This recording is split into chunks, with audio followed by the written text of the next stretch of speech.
Hello, boys and girls. This is Vocabulary Lesson 15, and we are talking about words from the book The Spooky Tale of Pruitt Peacock by Bill Peet. In case you forgot, this book is about a peacock named Pruitt who has a tail that is different from the other peacock's tails. And do you remember this? Tiger Travis. I'm going to read you this part on pages 4 and 5. Fortunately, the peacocks had but one tiger to worry about. That was Travis, a scrawny, toothless old fellow. Other tigers had better things to do than chase peacocks and end up with a mouthful of feathers. But toothless old Travis could no longer afford to be choosy. He was down to such small game as toads and tadpoles. To him, a peacock would be a fancy feast if he could ever catch one. For such an old cat, he was pretty spry, which means fast. He was pretty spry and ever so sly, so the peacocks always kept an eye cocked for old Travis. The second he made his leap, they took off like a shot to go fluttering into a treetop. It was always a close call. The word we're focusing in on here is fluttering, or the root word is flutter.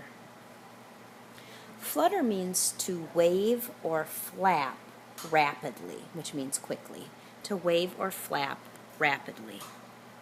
As you can see in the picture, the peacocks here are flapping their wings to get away quickly from old Travis. Right now, you should flutter your arms like they are peacock wings. Can you do that right now? If I looked at you in the classroom right now, I'd see your hands and arms fluttering. Peacocks aren't the only things that flutter. Insects might flutter their wings, like butterflies would flutter their wings, or moths, or flies.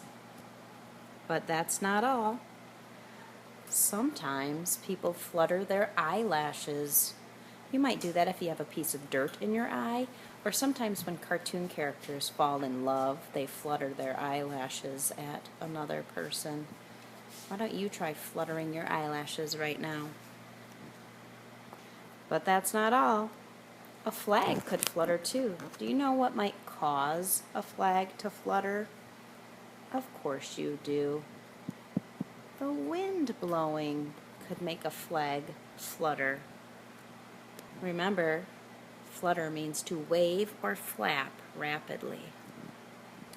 Okay, now we're moving on to another part of the story, and in this part of the story is when Pruitt notices that his tail is changing. I'm going to read this page to you. His tail had more growing to do, much more. One day he noticed that the eye spots had doubled in size, and fierce black eyebrows had sprouted just above them. And yet, that was not the end of the tail. It continued to feather out. Before long, a jagged mouth appeared just below the enormous eyes.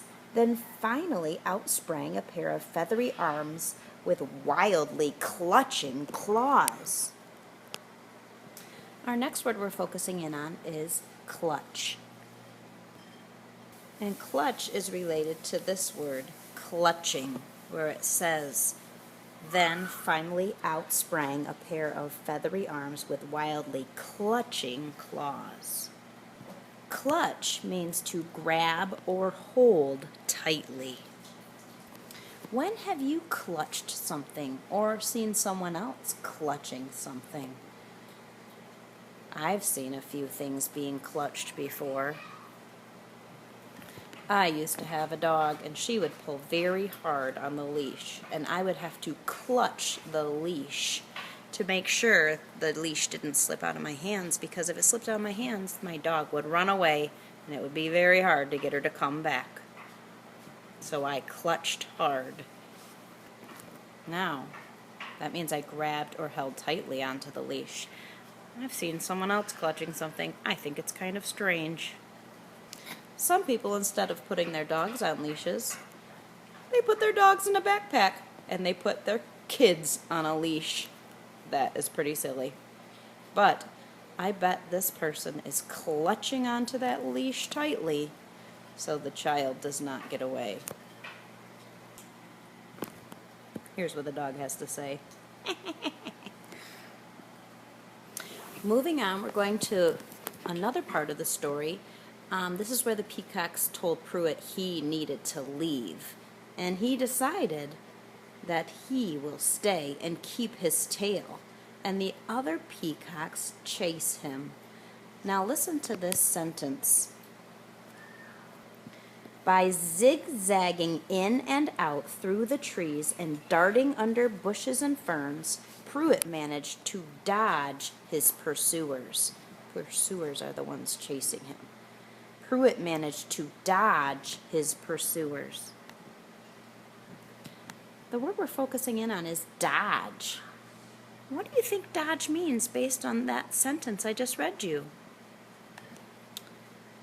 I want you to use the clues from the sentence to think about what you think dodge means. Let me read you the sentence again. By zigzagging in and out through the trees and darting under bushes and ferns, Pruitt managed to dodge his pursuers. I think the clues in that sentence are zigzagging in and out and darting under bushes. And using those clues in the sentence, it helped me figure out what dodge means. Dodge means to move quickly to avoid someone or something. Have you ever dodged anything before? When I was your age, I had to dodge something in gym class. It's a game called dodgeball.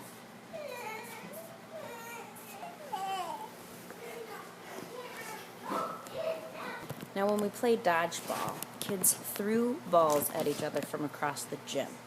And what you had to do, what you wanted to do was dodge the ball, which means move quickly to avoid getting hit by the ball. But some kids, like this one here, they could not dodge the ball and they got hurt a lot. So dodgeball became against the rules, and that's why you probably never played it in gym class. It's a little too dangerous. But we used to play dodgeball all the time when I was little. I was pretty good. Okay, so I want you to think about a time you dodged something. You can't pick a ball. What else have you had to move quickly to avoid? It could be someone or something. Okay, it's time to get your sticky note out and put your name at the top. This is your sentence. And remember, the rule is you can't write a ball. You have to think of something else that you dodged, something else you moved quickly to avoid. Okay? So if there are two blanks. If I were filling this out, I could write, I dodged a ball when I played dodgeball. But you can't write a ball. You have to think of something else you dodged. So you have to say something else you dodged, and then what happened. Why were you having to dodge it? All right, I want you to make sure you have a capital in that sentence and a period at the end. To have your sticky note on point, you need a capital and a period. Your sentence needs to make sense, and you can't pick a ball. Good luck, and when you're all done, please put your sticky note on your sticky spot. Bye.